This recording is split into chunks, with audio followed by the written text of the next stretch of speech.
folks. Welcome to episode 149 of the Wealth on Any Income podcast. This is where we talk about money tips, techniques, attitudes, information, and provide inspiration around your business and your money. I'm your host, Rennie Gabriel.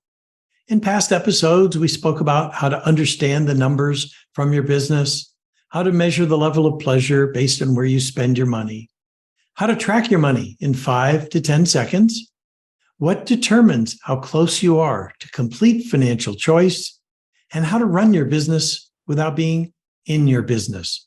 Last week, I spoke about 6 attitudes that separate the wealthy from the ordinary. Today, again, there is no guest. I call these filler episodes when I don't have a guest booked. I'll be speaking about how to overcome the blocks that stop you from achieving your goals, whether in relationships, business, or finance. It's how thoughts, feelings, and values operate in our lives, or your life. As you may know, after 2 divorces and a business failure, I was flat broke at age 50 and started all over from scratch. I maybe had about $3,000 to my name. But by the time I was age 58, after investing in some apartment buildings with my wife and a realtor, I no longer had to work for a living. I was able to do this by saving $18,000 and at $500 a month for 3 years. That's how I did it. It did not take a lot of money, but it did take a little bit of discipline and a commitment. Now, I could have paid off my credit card debt with that money, but instead, I invested the money. It was based on changing the attitudes I grew up with and adopting the attitudes of the wealthy. Now, many people think thoughts are powerful. Maybe you do too. But let me go through a little story about how I discovered thoughts are not powerful. Many years ago, I decided it would be helpful to lose some weight by jogging. I had this thought that I could set my alarm for 30 minutes earlier than I usually get up, like 5:30 a.m., and I could go jogging for about 20 or 30 minutes. Well, the alarm went off, it was dark, it was cold, and I didn't feel like getting up, so I didn't. I told myself I can go jogging on another day. The reality is that your feelings are going to be far more powerful than your thoughts. Your feelings are going to dictate what you will or won't do 98% of the time. The feelings that alcoholics have, the feelings that Overeaters Anonymous have, are the things that create their problems. Well then, what can you do to overcome the feelings that prevent you from doing what will support you? What will allow you to take the actions that will produce the results you want in your life? This is where the wealthy people operate from. They tap into their beliefs, attitudes, and values. They value integrity, or let me rephrase that. If they value integrity, they will give someone else their word, or they'll ask for the support and ask to be held accountable. In my Wealth on Any Income book, I list 43 values that you can choose from to see which are the ones that are a fit for you. Now, I know there are far more values than that, but at least this is a start. So let's get back to my example of jogging to lose weight.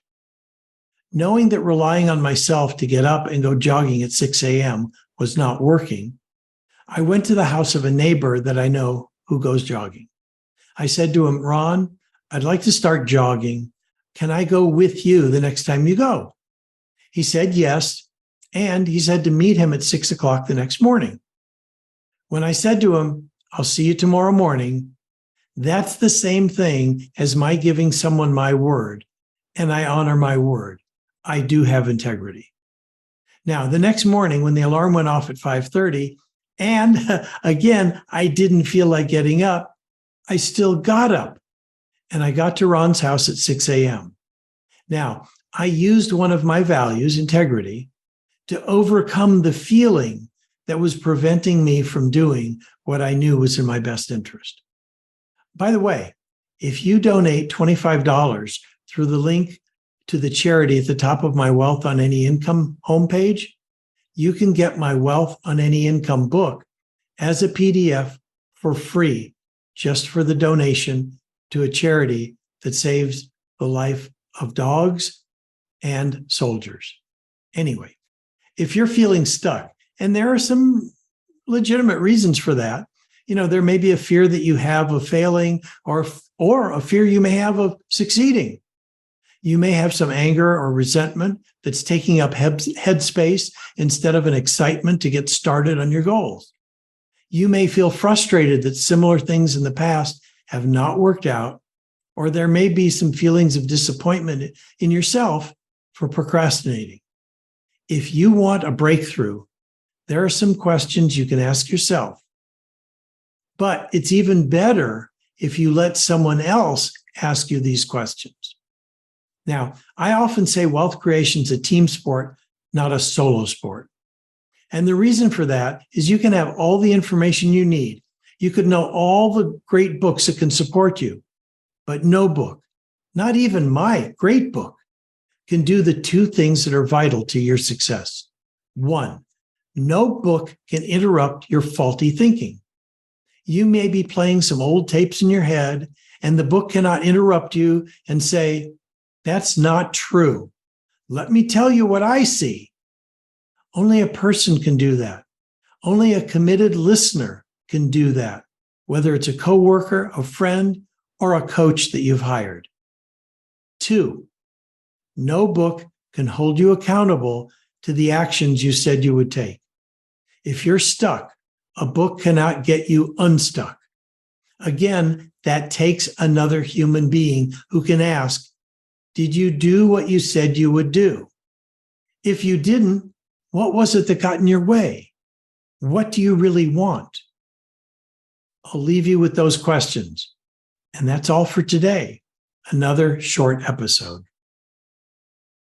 To all those who are listening, if you'd like to know how books, movies, and society programs you to be poor and what the cure is, then log on to wealthonanyincome.com/TEDx.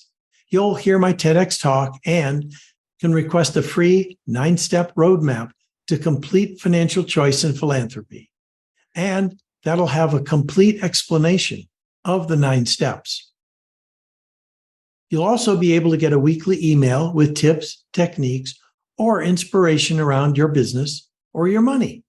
And if you'd like to see how you can increase your wealth and donate to the causes that touch your heart, please check out our affordable program, Wealth with Purpose. To my listeners, thank you for tuning in. You can listen to the Wealth on Any Income podcast on your favorite platform, and please rate, review, and subscribe. Until next week, be prosperous. Bye-bye for now.